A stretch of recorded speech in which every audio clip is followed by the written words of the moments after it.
जिक्र है, लेकिन भागवत का ये प्रमाण है।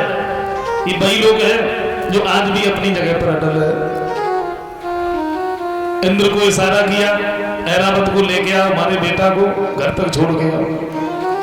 इंद्र ऐरावत को लेके आए, ध्रुव को उस पर बिठाया, ये चले। गांव के नजदीक पहुंचे हैं तो गांव के लोगों ने सुना ध्रुव को भगवान के दर्शन हो गए और ये तपस्या करके लौट रहे, तो ध्रुव को देखने के लिए सब लोग दौड़े। ध्रुव ने अपने गांव के जो व्यक्ति थे, जो बुजुर्ग थे, उन्हें देखा तो इंद्र से एक बात की, भैया ऐसा करो, आप अपने ऐरावत को जमीन पर उतार लो। क्यों? बोले हमारे बुजुर्ग लोग पैदल जा रहे हैं और हम ऐरावत पे बैठ के जाए, ये शोभा नहीं देता। देख लीजिए, वैसे ध्रुव की कोई उम्र तो ज्यादा थी नहीं, लेकिन शिष्टाचार का कितना बना गया। और आज सोचता हूं भगवान, अब ये शिष्टाचार कहां भागता चला जा रहा है, कोई समझ में नहीं आ रहा है, समझ में नहीं आ रहा। भागवत में बताया अपने से बड़ों को प्रणाम करने से, बड़ों का सम्मान करने से 4 चीजें बढ़ती हैं। आयु, विद्या, यश और बल। तो सम्मान करना चाहिए, नहीं बताइए?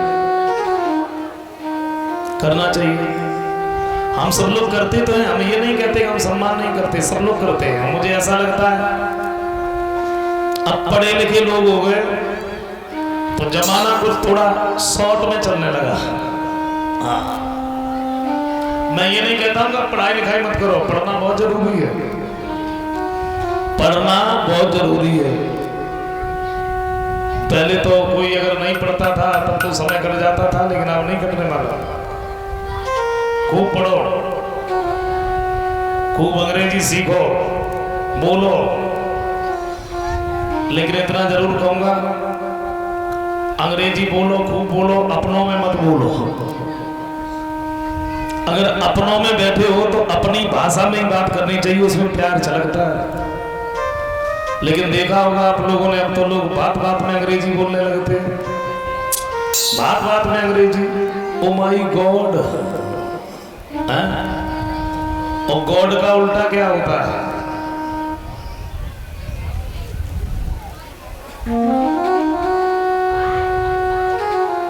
शॉर्ट में चलने लगे। कहते तो ये कि जब पहले पैर छुए जाते थे, सामने लेट जाते थे, अपना सिर पैरों पर रख देते थे, तब पैर छुए माने जाते थे। फिर सोची कहां को सर दूसरे के पैरों में दत्त रखना, मतलब हाथ से छुए के माथे से लगाए हुए। कुछ दिनों में जैनियम चलता रहो, फिर कुछ और समझदार भाई फरियां छुए के छाती से लगाए हुए। और अब तो बिल्कुल ही समझदार है, देहात में आज भी अच्छा है। और बड़ी बड़ी पार्टियां हाउस में देखो, परियां लोग पहुंच गए तो पहुंच गए ना, एक दूसरे को पेट ही छू लेता है। हाँ, कारण है। अच्छा, कच्छ तो झुकत ना है, और कच्छ भगवान की दुआ से ऐसे पेट चले हुए झुकना ही ना देता है।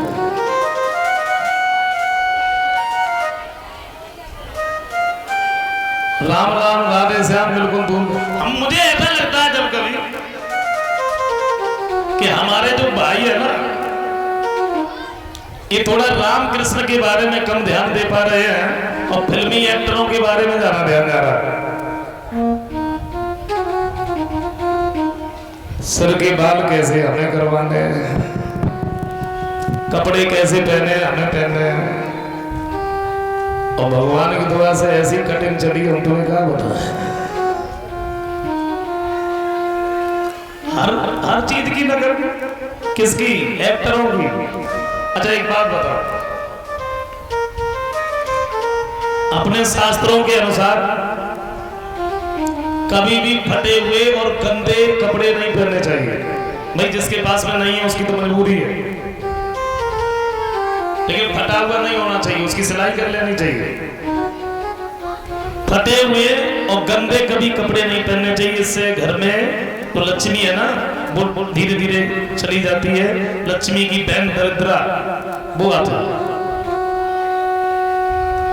और अब मैं अपने भाइयों को देखता हूं, पैंट लेके आए, ऊपर से नीचे जब तक 10-15 कट ना लगे तब तक पैंट नहीं है।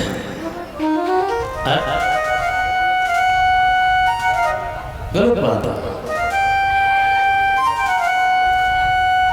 बुजुर्गों का सम्मान करना चाहिए।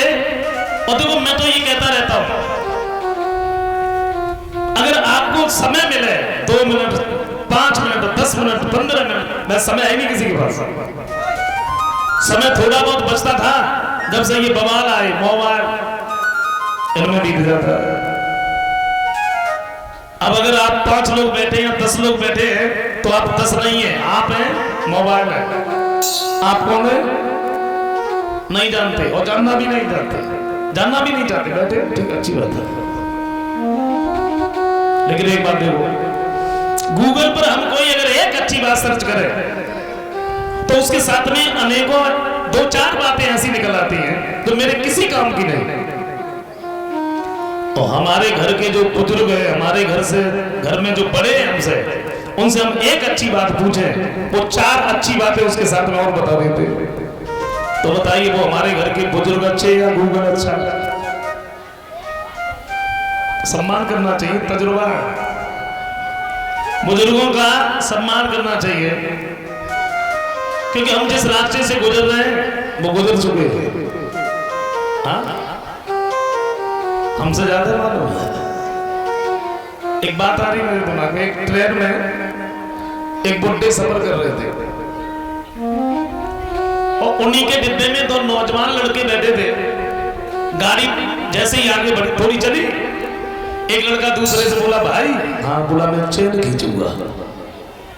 दूसरा लड़का बोला, पागल है, चैन खींचेगा, पकड़ गया ना 500 रुपए जुर्माना लगेगा, देगा कौन?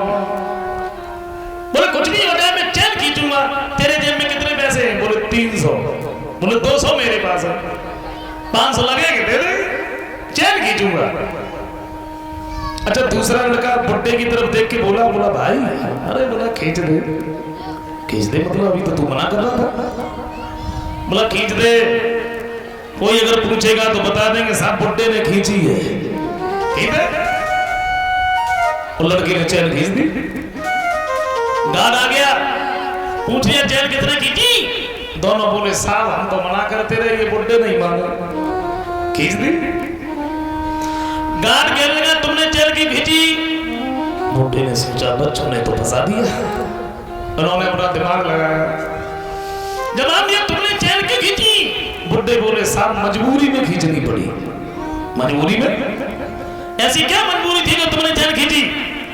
बोले साहब मजबूरी मेरी ये थी, मेरी जेब में केवल 500 रुपए थे और वो जबरदस्ती इन दोनों ने छीन लिए, इन्होंने ले लिए।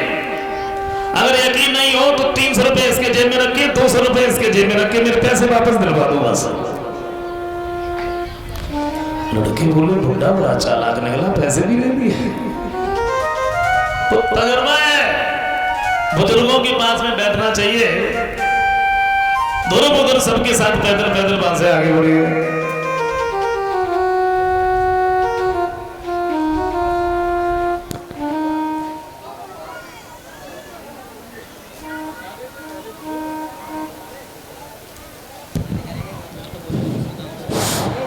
हेलो,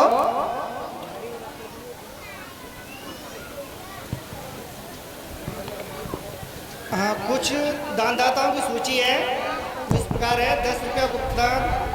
माइक थोड़ा ऊपर कर लो।